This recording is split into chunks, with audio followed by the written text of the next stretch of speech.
Good morning. এখন আমরা composed upon Westminster Bridge written by William Wordsworth কবিতার text একটুখানি পড়ে নেব। এর আগের ভিডিওতে আমরা কবিতা সম্পর্কে অনেক কিছু তথ্য জেনেছি। কোন টাইপের কবিতা এটা, এই কবিতার বিষয়বস্তু কী, এখানে ফিগার অফ স্পিচ কোনগুলো ইউজ করা হয়েছে, কোথায় কিভাবে কোন ফিগার অফ স্পিচগুলো আছে, ঠিক আছে, সেই সম্পর্কে আমরা তথ্য অনেক জেনেছি। এখন আমরা এই কবিতাটা পড়ে নেব, ঠিক আছে। Composed upon Westminster bridge, September 3rd, 1802, written by William Wordsworth. কবিতা সম্পর্কে একটা ছোট্ট ডেসক্রিপশন এখানে দেওয়া রয়েছে, দেখতে পাচ্ছ। William Wordsworth was one of the pioneers of the English romantic movement. Pioneers means হচ্ছে পথ ফাইন্ডার, পথপ্রদর্শক যেটাকে বলা হয়। William Wordsworth was one of the pioneers of the English romantic movement. English romantic মুভমেন্টের একজন পথপ্রদর্শক। Some of his noted works, তার সেই খ্যাতনামা ওয়ার্কসগুলো অর্থাৎ লেখাগুলো, যেমন including lines composed a few miles above Tintern Abbey, এটা একটা। Ode on the intimations of immortality, এইটা একটা, এবং প্রিলিউড। এই কবিতাগুলো নোটেড কবিতা এবং খুব খ্যাতনামা কবিতা। ছোট্ট ডেসক্রিপশন কবি সম্পর্কে। এরপর আমরা কবিতা সম্পর্কে একটা ছোট্ট ডেসক্রিপশন জেনে নেব। The poet is touched by the untensed beauty of the morning over the city of London, অর্থাৎ কবিকে ওই লন্ডন সিটির মর্নিংয়ের সময়, অর্থাৎ মর্নিং বলতে ডন টাইমকে এখানে বলতে চেয়েছে।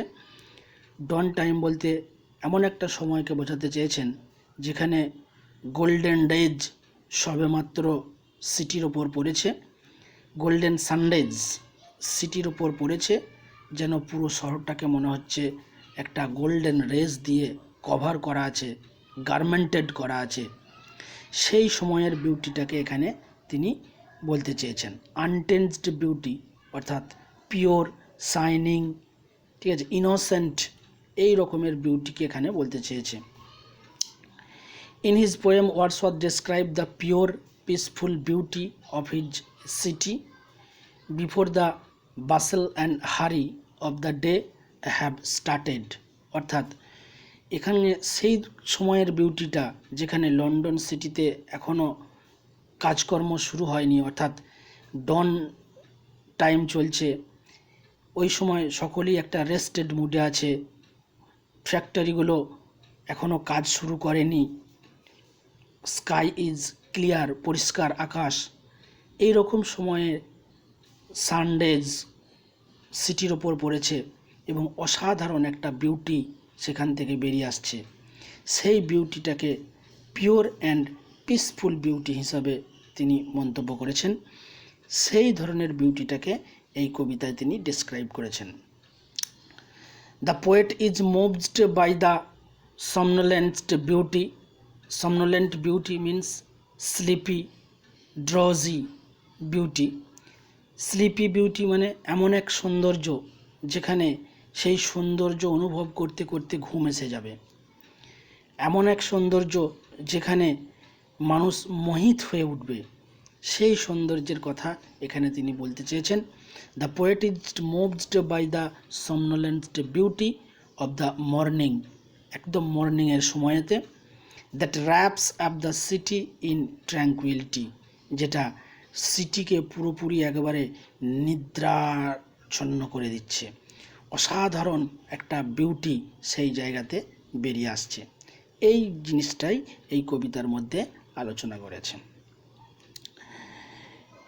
তিনি এই 14 লাইন্সের কবিতার মধ্যে দুটো পার্ট আগে আমরা বর্ণনা করেছি, octave and সেস্টেট।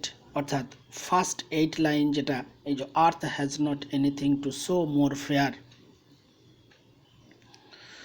Earth has not anything to show more fair, dull would he be of soul to who could pass by. ঠিক আছে, এইখান থেকে একেবারে all bright and glittering in the smokeless air, এইখান পর্যন্ত এই 8টা লাইনকে তিনি অক্টেভ পার্টে ভাগ করেছেন। এবং never did sun more beautifully steep, এইখান থেকে একেবারে শেষ পর্যন্ত and all that mighty heart is lying still, এই 6 লাইনকে শেষটেড পার্টে ভাগ করেছেন। এখানে যে রাইম স্কিমগুলো তিনি দেখাতে চেয়েছেন সেটা হচ্ছে যে A B B A, A B B A, C D C D C D, অর্থাৎ এই রাইম স্কিমগুলো ভাগ করেছেন। রাইম স্কিমগুলো কী রকমের, যেমন ফেয়ার, তার সাথে রাইমের এ রয়েছে উইয়ার, তারপরে আবার রয়েছে বেয়ার, তারপরে আবার এখানে রয়েছে এয়ার। ঠিক আছে, smokeless air, silent and bare, এই যে সেম টাইপ সাউন্ড, এইটা হচ্ছে রাইম স্কিম এবং ছন্দ যেটাকে বলা হয়, এই ছন্দ প্যাটার্নটা এখানে মেনটেন করেছেন।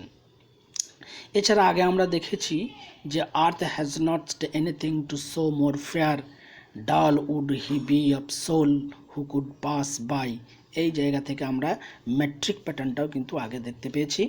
ঠিক আছে, মেট্রিক প্যাটার্নটা কিভাবে স্ক্যান করা হয়েছে, কিভাবে মেট্রিক প্যাটার্নটাকে সাজানো হয়েছে সেটাও দেখেছি। যাই হোক, আমরা এখন সরাসরি কবিতার মধ্যে ঢুকে যাব। কি বলছেন, আর্থ has not anything to show more fair, অর্থাৎ পৃথিবীতে এত সুন্দর জিনিস আর নেই, অর্থাৎ এই সময়টাই, এই সৌন্দর্যটাই হচ্ছে সবথেকে গুরুত্বপূর্ণ এবং খুব সুন্দর, পিওর অ্যান্ড পিসফুল বিউটি। সেই জন্য এই বিউটি আর অন্য কোনো সময় কিন্তু পাওয়া যায় না, সেটাই তিনি বলতে চেয়েছেন। Earth has not anything to show more fair, dull would he be of souls to who could pass by, অর্থাৎ এই যে বিউটিটা, এই পিওর, ঠিক আছে, pure and innocent and shining যে বিউটিটা অ্যাট দ্য মর্নিংয়ে লন্ডন সিটির উপর পড়েছে, সেই বিউটিটা যদি কেউ না দেখে চলে যায় তো তার মতো ডাল কিন্তু আর কেউ নেই। সেই জন্যই পোয়েট এই কথাটা বলছেন, dull would he be of soul who could pass by, অর্থাৎ এইটাকে ওভারটেক করে, এটাকে না দেখে, এই সৌন্দর্যকে না দেখে তিনি যে চলে যাবে, তার মতো বোকা আর এই পৃথিবীতে কেউ নেই। এইখানটা তিনি আরেকটা জিনিস মেনটেন করেছেন, এইখানে তিনি অ্যালিটারেশন যে ফিগার অফ স্পিচ আমরা আগে জেনেছি বা বলেছি, সেই অ্যালিটারেশন স্পিচটা এখানে মেনটেন করেছে। Dull would he and who, he and who same type sound, সেই জন্য এই লাইনটাকে, এইটাকে বলা হচ্ছে কি অ্যালিটারেশন ফিগার অফ স্পিচে লেখা হয়েছে। অ্যালিটারেশন আমরা জানি যে same sound in a sentence যদি রিপিটেডলি ইউজ করা হয় তাহলে সেই টাইপটাকে আমরা বলবো অ্যালিটারেশন। এখানে হি অ্যান্ড হু একই টাইপের, সেই জন্য এটাকে বলা হচ্ছে alliteration. Next, a sight of so touching in its majesty. আর সাইট বলতে কোন সাইটটা, সাইট বলতে ওই morning beautiful on the city of London, ওই সাইটটাকে, ওই সাইটটা সো টাচিং মানে এতই হৃদয়স্পর্শ করার মতো, in its majesty, majesty means হচ্ছে royal impressive, majesty means royal impressive. A sight so touching in its majesty, this city now doth like a garment wear. This city, the city of London is referred to here, this city. Now doth, in a doth means এটা poetical use, একটা poetical use করা হয়েছে। doth means does, this city now doth like a garment to wear, অর্থাৎ এই যে সিটিটা, London সিটিটা, সেই সিটির ওপর যে গোল্ডেন রেজ, মর্নিংয়ের সময় গোল্ডেন রেজটা পড়েছে, মনে হচ্ছে যেন একটা গার্মেন্ট পরে আছে, like a garment two wire, ঠিক আছে, এই লাইনটাকে আবার কি সিমিলি হিসেবে বলা যায়। কেন? সিমিলি হচ্ছে একটা জিনিসের সঙ্গে আর একটা জিনিসের যদি সরাসরি তুলনা করে দেয়, ঠিক আছে, লাইক এ গার্মেন্ট, অর্থাৎ গার্মেন্টের মতো মনে হচ্ছে, এই লাইক কথাটা থাকার ফলে এটা হয়ে যাচ্ছে কি simile. The beauty of the morning silent bare, beauty of the morning অর্থাৎ ওই সময়ের যে বিউটিটা, সেটা কোন সময়? সেটা নিঃসন্দেহে কিন্তু মর্নিংয়ের সময়ের যে বিউটি, সেই বিউটিটাকে বলতে চেয়েছেন। Silent because no factories will start now, ঠিক আছে, এখনও পর্যন্ত ফ্যাক্টরি স্টার্ট হয়নি। Men or villagers or other passengers or other residents, এরা কি করছে না, এরা সবাই কিন্তু ঘুমাচ্ছে তখন, সেই জন্য সবটাই যেন সাইলেন্ট বলে মনে হচ্ছে। And bare because the factories are in their rested mood, সবাই ফ্যাক্টরিগুলো বন্ধ আছে, এই জন্য the sky is clear, bare means এখানে ক্লিয়ার হিসাবে, the sky is clear because in the sky there is no smokes, ships, towers, domes, theatres, and temples lie upon unto the fields and to the sky. কোথায়? এই ships, towers, domes, theatres, temples, এইগুলো কোথায় আছে না sky এবং field এর মাঝখানে, অর্থাৎ ফিল্ডের ওপর সব যেন বসে আছে এবং তারা সবাই অপেক্ষমান। all bright and glittering in the smokeless air, all bright বলতে এখানে all refers to here ships, towers, domes, theatres and temples, এরা সবাই যেন ব্রাইট। কেন bright? Because the golden sunrise pours upon ships, towers, domes in the city of London, এর উপর পড়েছে, যার জন্য কি মনে হচ্ছে সবাই যেন bright and glittering. In the smokeless air, আগেই বলা হয়েছে যে যেহেতু ফ্যাক্টরিগুলো এখনও কাজ শুরু করেনি, সেই জন্য আকাশ পরিষ্কার, স্মোকলেস এয়ার। তাহলে এইখান থেকে আমরা earth has not anything to show more fair থেকে all bright and glittering in the smokeless air, এইটাকে, এই অক্টেভ পার্টটাকে কবি বলতে চেয়েছেন। কি দেখাতে চেয়েছেন এখানে একটা জিনিসকে বোঝাতে চাইলো, একটা বিউটিকে বোঝাতে চাইলো, যে সেই বিউটিটা কোথা থেকে আসছে, কিভাবে আসছে, তার বিউটির ইফেক্টটা কি, সেটাকে বলতে চাইলো। এরপর শেষের part, never did sun more beautiful steep, never did sun more beautiful steep, এতক্ষণ পর্যন্ত নেচারকে বলল, এতক্ষণ পর্যন্ত অন্য কোনো বিউটি আর কোথাও পাওয়া যাবে না, সেই জিনিসটাকে বলল। এইবার যিনি সেই বিউটিটাকে দিচ্ছেন তার সম্পর্কে একটা কথা বলছেন, কি? Never did sun more beautiful step, অর্থাৎ সান এইরকম এত সুন্দর বিউটি আর অন্য কোনো সময় কিন্তু সে ছড়াতে পারে না, ঠিক আছে। Steep means exhibits the splendour, অর্থাৎ এই যে সুন্দর এই প্রদর্শন কিন্তু আর অন্য কোনো সময় তিনি দিতে পারেন না, ঠিক আছে। In his first splendour valley, rocks or hills, in his first splendour মানে একেবারে ফার্স্ট মর্নিংয়ের কথাটাকে বলতে চেয়েছেন। ইন হিজ ফার্স্ট স্প্লেন্ডারেতে, in his first splendour valley, rocks or hills, এরা সবাই যেন একটা সুন্দর, চরমতম সুন্দর, পিওর সুন্দর, হ্যাঁ, somnolent বিউটি এখানে রেফার করছে। এবার কবি তার নিজের কথা বলতে চেয়েছেন, কি বলছেন? Never saw I, never felt a calm so deep, অর্থাৎ নেভার স আই, আমি কখনো এরকম সৌন্দর্য দেখিনি, নেভার ফেল্ট, এবং এত সৌন্দর্য কখনো অনুভবও করতে পারিনি। কীরকম? সো কাম সো ডিপ, এত সুন্দর।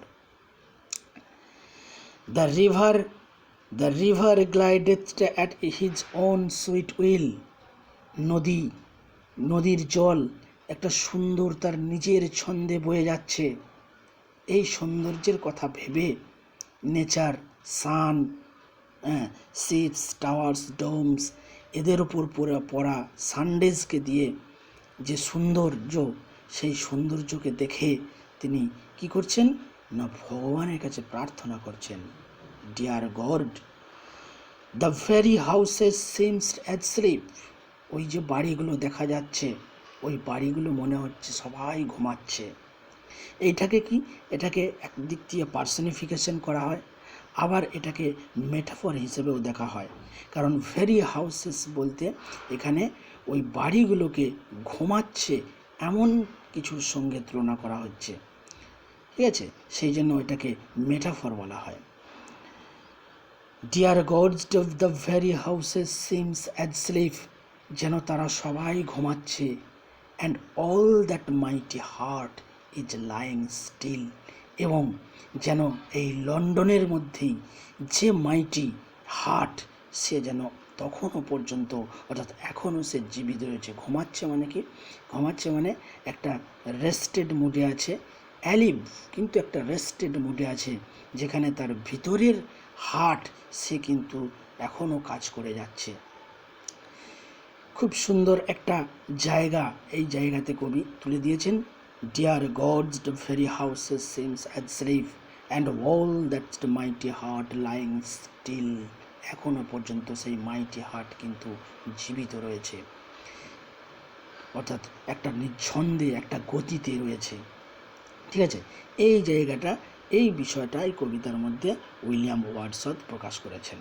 খুব সুন্দর একটা ন্যাচারাল বিউটিকে তিনি তুলে ধরেছেন। ঠিক এই রকম একটা কোয়ালিটির জন্য, for this quality William Wordsworth is supposed or a romantic nature poet হিসাবে তাকে মনে করা হয়, ঠিক আছে। অবশ্যই ভালো লাগবে সবার পড়ে, এটা অবশ্যই ভালো করে পড়বে, ভালো করে শুনবে, তাহলে অবশ্যই এটা মাথার মধ্যে ঢুকবে বা বুঝতে পারবে আসলে বিউটিটাকে কোন দিক দিয়ে পোয়েট দেখাতে চাইছেন, ঠিক আছে। আর সবার শেষে যেটা বলতে হয় সেটা আবারও বলি, যদি ভিডিওটা ভালো লাগে তাহলে অবশ্যই সাবস্ক্রাইব করবে এবং পাশে থাকা বেল আইকনটা অবশ্যই প্রেস করবে, তাহলে যে পরবর্তী যে ভিডিও আমি পাবলিশ করব সেই ভিডিওটা খুব সহজেই তোমাদের কাছে নোটিফিকেশান চলে যাবে, তোমরা খুব সহজেই সেই জিনিসটাকে পাবে, ঠিক আছে। সকলে ভালো থাকবে। ওকে, থ্যাংক ইউ।